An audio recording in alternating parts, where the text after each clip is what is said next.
Morning 7th class. कैसे हैं आप सब? मैं आशा करती हूँ आप स्वस्थ होंगे। मैं रिया विद्या बाल भवन से संस्कृत की अध्यापिका हूँ। बच्चों, आज का विचार देखते हैं। आज का विचार है काकचेष्टा बकोधानम स्वानिंद्रा तथैव च अल्पहारी गृहीत्यागी विद्यार्थी पंच लक्षणम।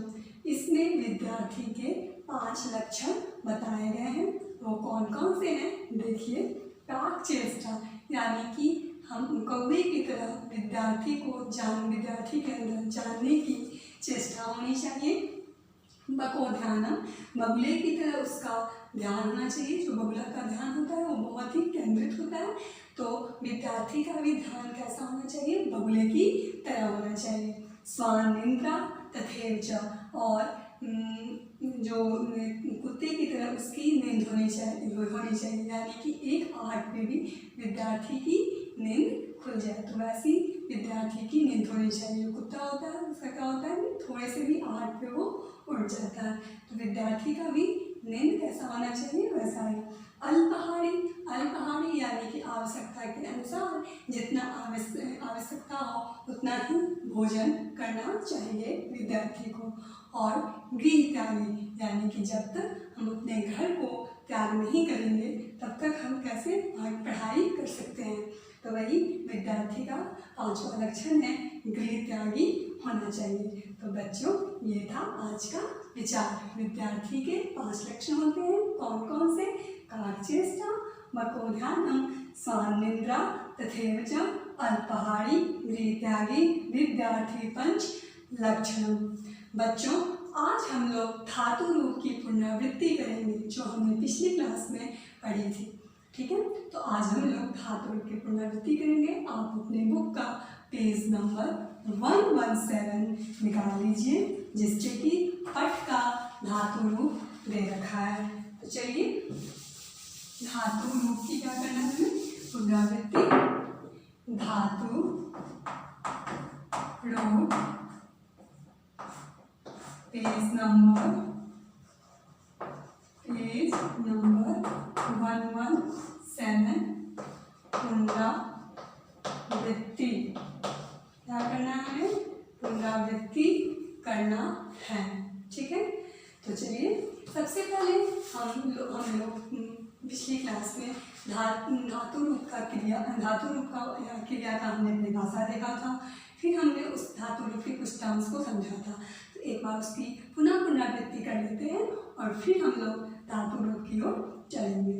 तो सबसे पहले है क्रिया या धातु की परिभाषा क्या होगी?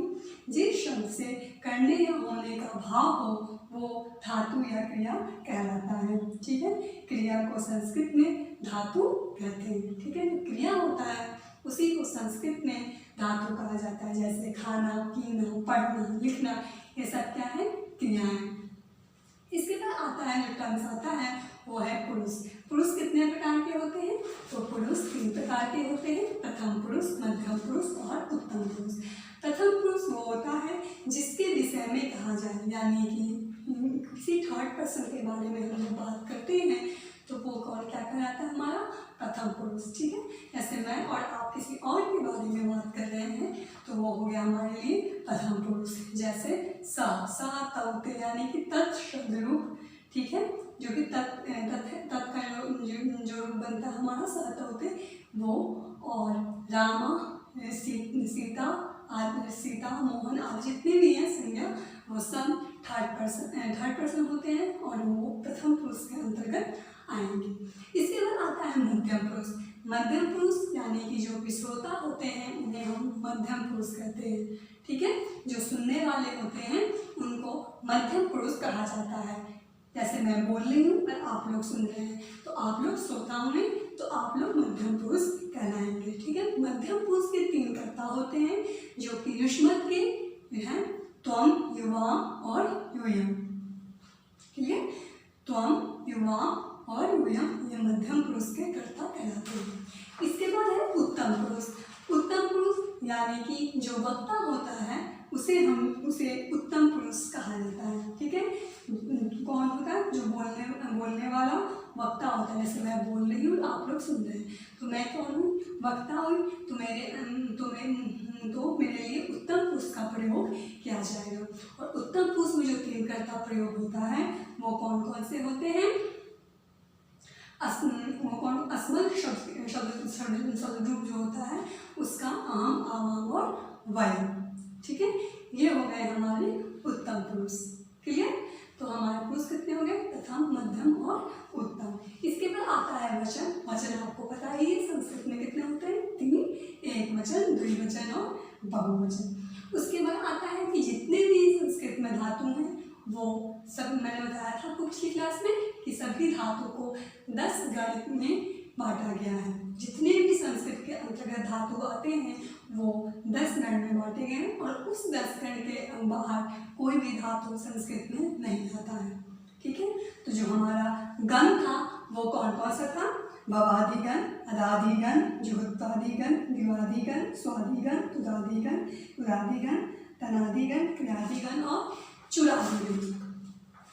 ठीक है, इसके बाद आते हैं धातु के रूप। लकारों में चलते हैं और वो लकार कितने होते हैं? लकार 10 होते हैं। आपको मैंने बताया था पिछली क्लास में 10 लकार होते हैं। लेकिन बच्चों जो अभी जो प्रयोग होता है यानी कि लौकिक संस्कृत में अभी जो हम लोग सबसे ज़्यादा अधिक प्रयोग करते हैं वो 5 ही लकार है जिसका प्रयोग होता है। और आपके बुक में भी 5 लकार दिया हुआ है। लेकिन जो और 5 लकार होते हैं वो वैदिक संस्कृत में प्रयोग होते थे। तो हमें 10 लकारों का नाम जानना आवश्यक है। अगर आपसे कोई पूछेगा कि लकार कितने होते हैं तो आप बताएंगे 10। लेकिन अभी लौकिक संस्कृत में 5 ही लकार का या अधिक प्रयोग होता है और जो 5 लकार होते हैं उनका वैदिक संस्कृत में प्रयोग होता था।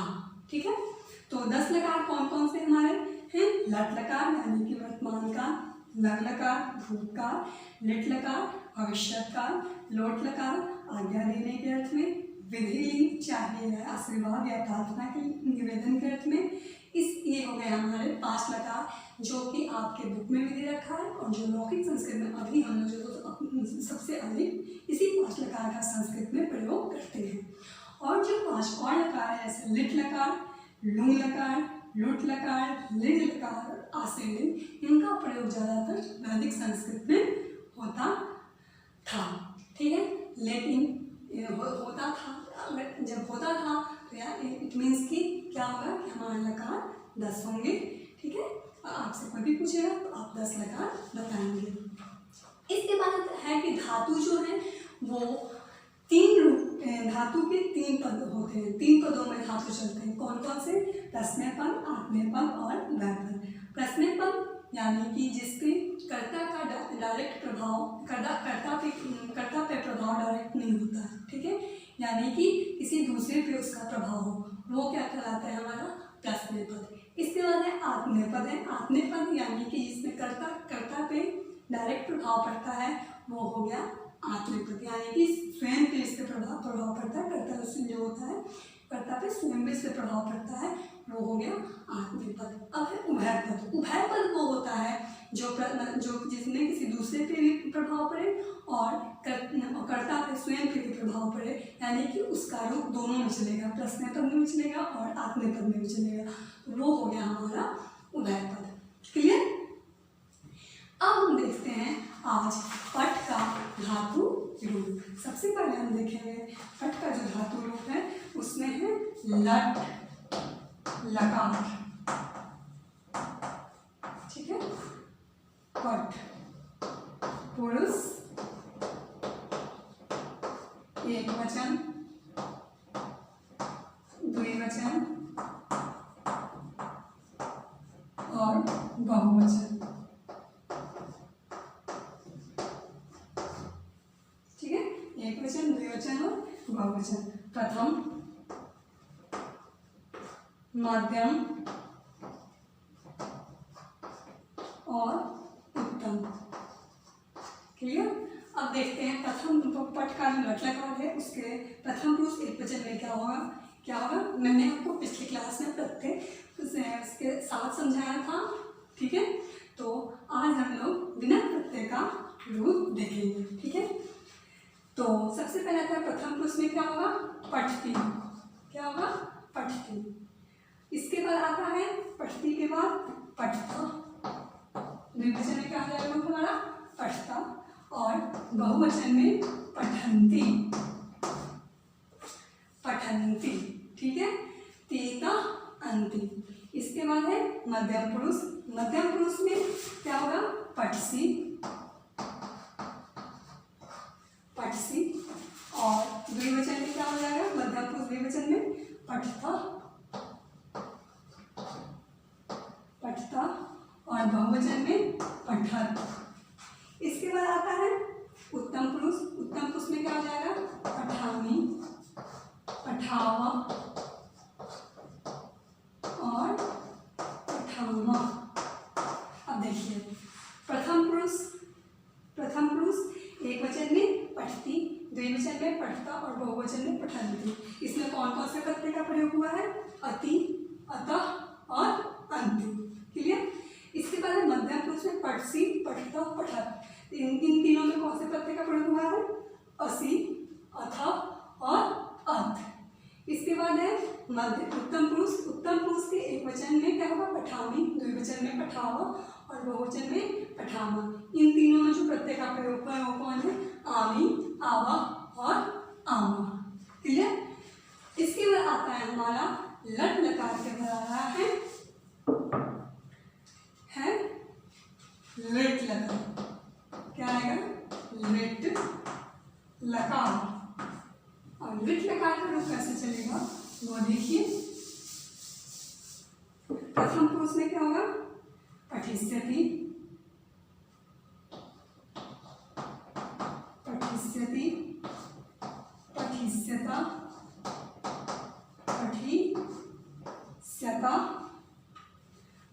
पठिष्यन्ति, पठिष्यन्ति, पठिष्यसि, मध्यम पुरुष में क्या जाएगा बच्चों, पठिष्यसि, पठिष्यसा, पठिष्यथा, पठिष्यथा और पठिष्यत्। बहुवचन में विसर्ग का प्रयोग नहीं करेंगे तो क्या हो जाएगा, पठिष्यत्। इसके बाद है पठिष्यामि, उत्तम पुरुष में एक वचन में पठिष्यामि, पठिष्यामा, पठिष्यामा और पठिष्यामा, पठिष्यामा। अब देखिए भविष्यत अर्थ में लिट लकार का प्रयोग करते हैं हम, करते हैं ना। और भविष्यत में कौन से प्रत्यय, क्या भविष्यत में क्या है, इष्यत।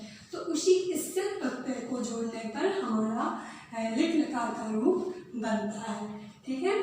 तो इसमें प्रथम पुरुष एक वचन में क्या बना है, पठिष्यति, द्विवचन में पठिष्यता और बहुवचन में पठिष्यन्ति।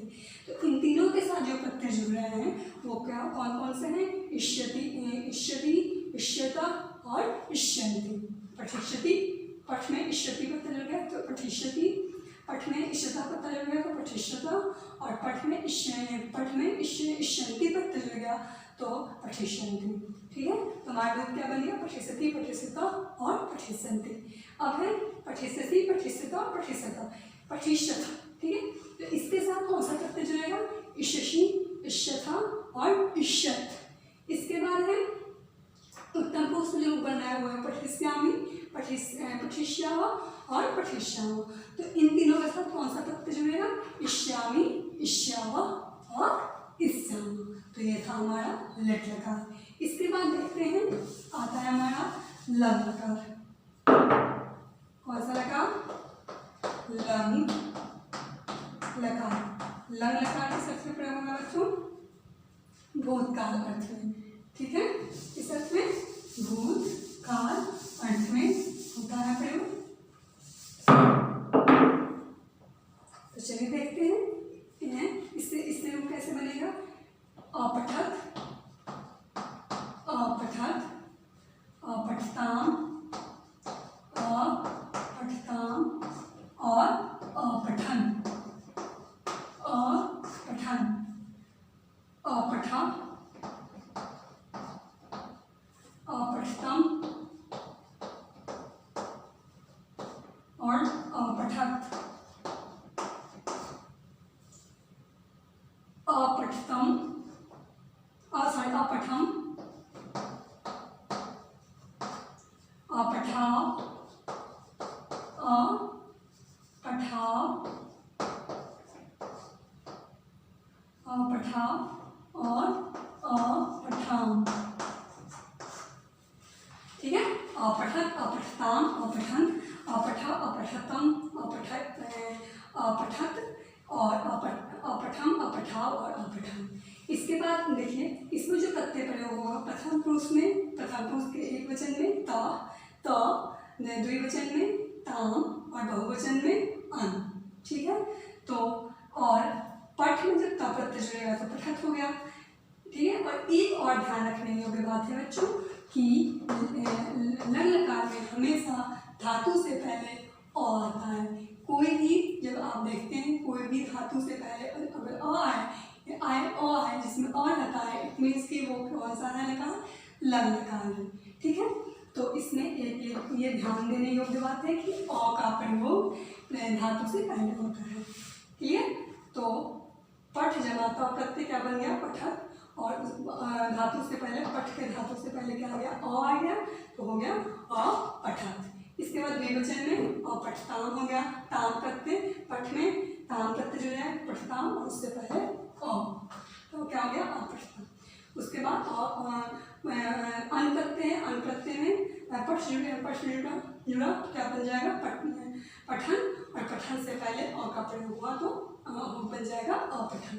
इसके बाद है मध्यम पुरुष, मध्यम पुरुष में विसर्ग आता है तो एक वचन में, द्विवचन में तम का प्रयोग होगा और बहुवचन में ता प्रत्यय का, तो क्या रूप बन जाएगा हमारा अपठा, अपठतम और अपठ्यत।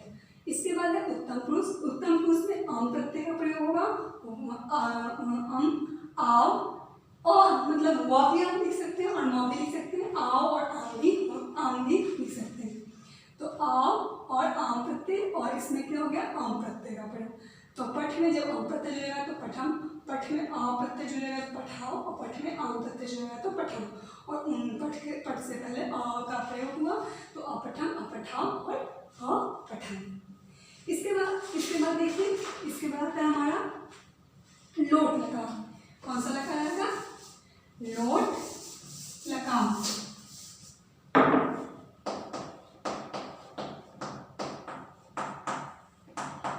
लोट लकार, लोट लकार का रूप कैसे चलेगा, पठतु,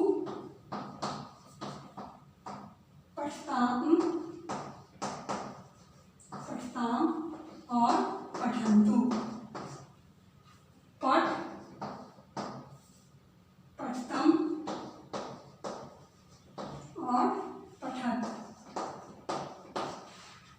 पठानी, पठानी, पठाओ और पठाओ। क्लियर। अब देखिए इसके साथ कौन सा प्रत्यय जुड़ेगा बच्चों, प्रथम पुरुष में लोट लकार प्रथम पुरुष में जो प्रत्यय जुड़ेगा वो है तू, ताम और अंतु। तो तू पठ में तू जुड़ गया तो पठतु, पठ में ताम जुड़ गया तो पठताम और पठ में अंतु प्रत्यय जुड़ा तो पठन्तु। इसके बाद है मध्यम पुरुष, मध्यम में पुरुष में कौन सा प्रत्यय जुड़ेगा अ, तम और ता। तो पठ में अ जुड़ा तो पठ, पठ में तम जुड़ा तो पठतम और पठ में त जुड़ा तो पठत। अब आता है हमारा उत्तम पुरुष, उत्तम पुरुष में कौन सा प्रत्यय जुड़ेगा आनी, आप और आमा। आनी में पठ जुड़ेगा तो पठानी, पठानी बन जाएगा, और आओ में पठ धातु जुड़ेगा तो क्या बन जाएगा पठाओ, और पठ में जब हम आम प्रत्यय जोड़ेंगे तो बन जाएगा पठान। तो इस तरह हमारा लोट लकार का रूप बनेगा। ठीक है, पठतु, पठताम, पठन्तु, पठ, पठताम, पठत और पठानी, पठाओ, पठान। अब सबसे लास्ट में हमारा जो है वो है विधि लिंग। कौन सा लकार है बच्चों, विधि लिंग लकार। विधि लिंग लकार। ठीक है, अब विधि लिंग लकार का रूप कैसे बनेगा वो देखते हैं हम लोग। विधि लिंग लकार का बनेगा पठेत, एक प्रथम से वचन में पठेत, द्विवचन में पठेताम, और बहुवचन में पठेयु। क्या बन जाएगा? पठेयु। मैं उसके बाद विधि लगा मध्यम पुरुष एकवचन में क्या बनेगा? पठेयः। द्विवचन में पठेतम। क्या बनेगा? पठेतम। और बहुवचन में पठेत। इसके बाद है उत्तम पुरुष एकवचन में क्या बनेगा? पठेयम, पठेय। द्विवचन में पठेय और बहुवचन में पठेयु। क्लियर? अब देखिए इसके साथ पठ के साथ कौन सा प्रत्यय जुड़ेगा? प्रथम पुरुष के एक वचन में आ जाएगा एत प्रत्यय, द्विवचन में एताम प्रत्यय और बहुवचन में एयु प्रत्यय। ठीक है? जब पठ धातु में हम एत प्रत्यय जोड़ेंगे तो क्या बन जाएगा? पठेत। एत प्रत्यय जुड़ेगा तो पठ के ऊपर ए का मात्रा और त हो गया, तो क्या बन गया? पठेत। क्लियर? इसके बाद है पठेताम। एताम प्रत्यय के साथ पठ धातु जब हम जोड़ेंगे तो बन जाएगा पठेताम। उसके बाद एयु प्रत्यय है, एयु प्रत्यय के साथ जब पठ धातु जुटेगा तो हो जाएगा पठेयु। इसके बाद है मध्यम पुरुष। मध्यम पुरुष में का जो प्रत्यय है वो है विसर्ग और ए। ठीक है? ए और विसर्ग। तो क्या बन जाएगा हमारा? पठ में जब ए जोड़ेंगे तो पठे और विसर्ग जोड़ लेंगे तो पठेय। इसके बाद एतम है। एतम जब पठ में एतम प्रत्यय जुड़ेगा तो पठेतम हो जाएगा और पठ में जब एत प्रत्यय जुड़ेगा तो पठेत। इसके बाद है पठ में जब एयम प्रत्यय जुड़ेगा तो पठेयम और पठ में जब एयम प्रत्यय जुड़ेगा तो पठेय और पठ में एवं प्रत्यय जुड़ेगा तो पठेत। तो ऐसे हमारा विधिलिंग लकार का रूप बनता है। इसके बाद जो हमें दूसरा धातु रूप हमने पढ़ा था वो है क्री। क्री धातु रूप है, तो क्री का हम एक बार रिविजन कर लेते हैं। क्री निकाल लीजिए आप लोग। क्री का रूप कैसे बनेगा? सबसे पहले क्री का अर्थ क्या होता है? करना। ठीक है? करने के अर्थ में क्री धातु का प्रयोग होता है। तो चलिए देखते हैं। लट लकार क्री धातु। ठीक है? करने के अर्थ में हम प्रयोग करेंगे। तो लट लकार में कैसे रूप बनेगा क्री का? करोति। प्रथम पुरुष एकवचन में करोति, द्विवचन में कुरुता और बहुवचन में कुर्वन्ति। बहुवचन में क्या रूप बनेगा बच्चों? कुर्वन्ति। इसके बाद है मध्यम पुरुष एकवचन में करोसि, द्विवचन में कुरुता और बहुवचन में कुरुत। उत्तम पुरुष एकवचन में करोमि, द्विवचन में कुरुवा और बहुवचन में कुरुमा। क्या बन जाएगा? कुरुमा। ठीक है? तो प्रथम पुरुष में क्या बन जाएगा? करोति, कुरुता, कुर्वन्ति। ठीक है? मध्यम पुरुष में करोसि, कुरुता, कुरत और उत्तम पुरुष में करोमि, कुरुवा और कुरुमा। इसके बाद आता है हमारा लट लकार। लट लकार। लिट लकार में देखिए कैसे बनेगा क्री धातु को। एक वचन में प्रथम पुरुष एक वचन में करिष्यति, करिष्यति, करिष्यता, करिष्यता द्विवचन में और बहुवचन में करिष्यन्ति, करिष्यन्ति। इसके बाद है मध्यम पुरुष एक वचन। मध्यम पुरुष एक वचन में करिष्यसि, करिष्यसि, करिष्यथा, करिष्यथा और करिष्यत। क्या बनेगा बहुवचन में? करिष्यत। इष्यत प्रत्यय जुड़ेगा। इसके बाद है करिष्यामि, उत्तम पुरुष एक वचन में करिष्यामि, द्विवचन में करिष्यामा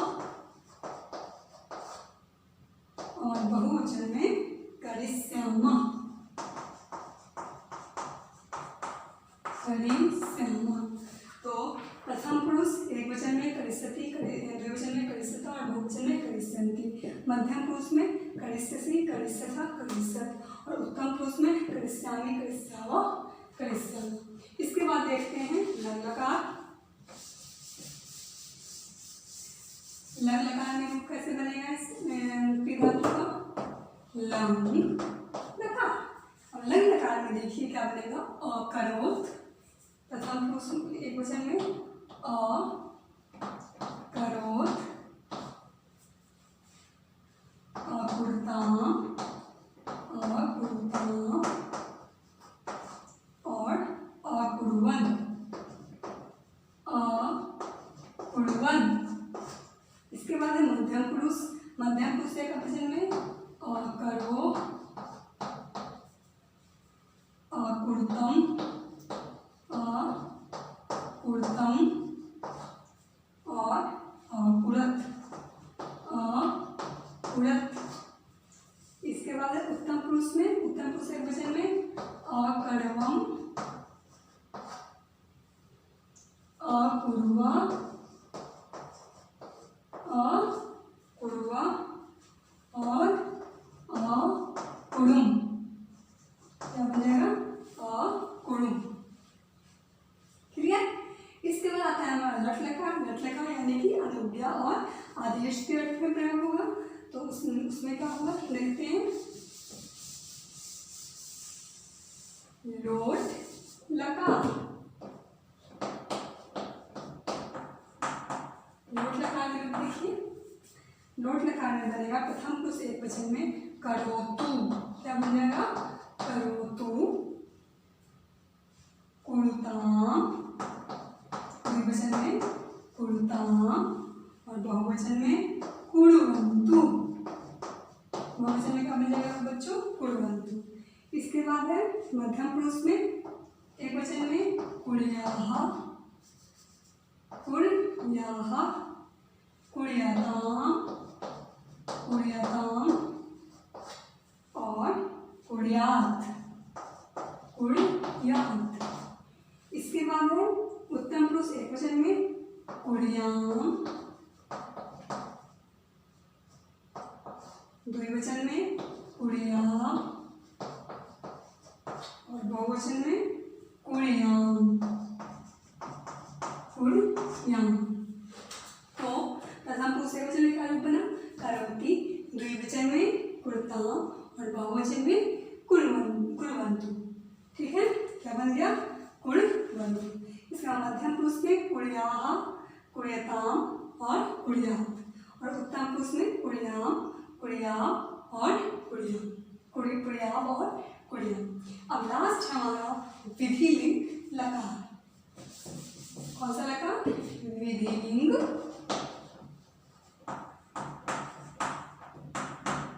लकार। विधिलिंग लकार का रूप कैसे बनेगा देखते हैं। विधिलिंग लकार में क्या बनेगा? कुर्यात्। क्या बन जाएगा? प्रथम पुरुष एक वचन में कुर्यात्, प्रथम पुरुष द्विवचन में कुर्यताम् और बहुवचन में कुर्येयु। बहुवचन में क्या बन जाएगा? कुर्येयु। इसके बाद है मध्यम पुरुष। मध्यम पुरुष में कुर्याः, द्विवचन में कुर्यताम्, कुर्यतम्, कुर्यतम्, कुर्यताम् और बहुवचन में कुर्यात्। बहुवचन में मध्यम पुरुष बहुवचन में क्या रूप बनेगा बच्चों? कुर्यात्। इसके बाद है उत्तम पुरुष। उत्तम पुरुष के एक वचन में बन जाएगा कुर्याम्। क्या बनेगा? कुर्याम्। इसके बाद द्विवचन में कुर्याम्। क्या बनेगा? कुर्याम् और बहुवचन में कुर्याम्, कुर्याम्। क्लियर? तो विधिलिंग लकार प्रथम पुरुष एक वचन में कुर्यात्, कुर्यताम्, कुर्येयु। मध्यम पुरुष में कुर्याः, कुर्यताम्, कुर्यतम्, कुर्यात् और उत्तम पुरुष एक वचन में कुर्याम्, द्विवचन में कुर्याः और बहुवचन में कुड़ी। तो ये था हमारा क्री का धातु रूप। तो आज हमने फिर से पट और क्री का धातु रूप का हमने रिवीजन किया। तो बच्चों, मैं आशा करती हूँ कि आपको पट और क्री का धातु रूप बहुत अच्छे से अब समझ में आ गया होगा। तो अब हम लोग होमवर्क नोट डाउन कर लें। तो आज का होमवर्क नोट डाउन कीजिए आप लोग। आज का होमवर्क है कि आपको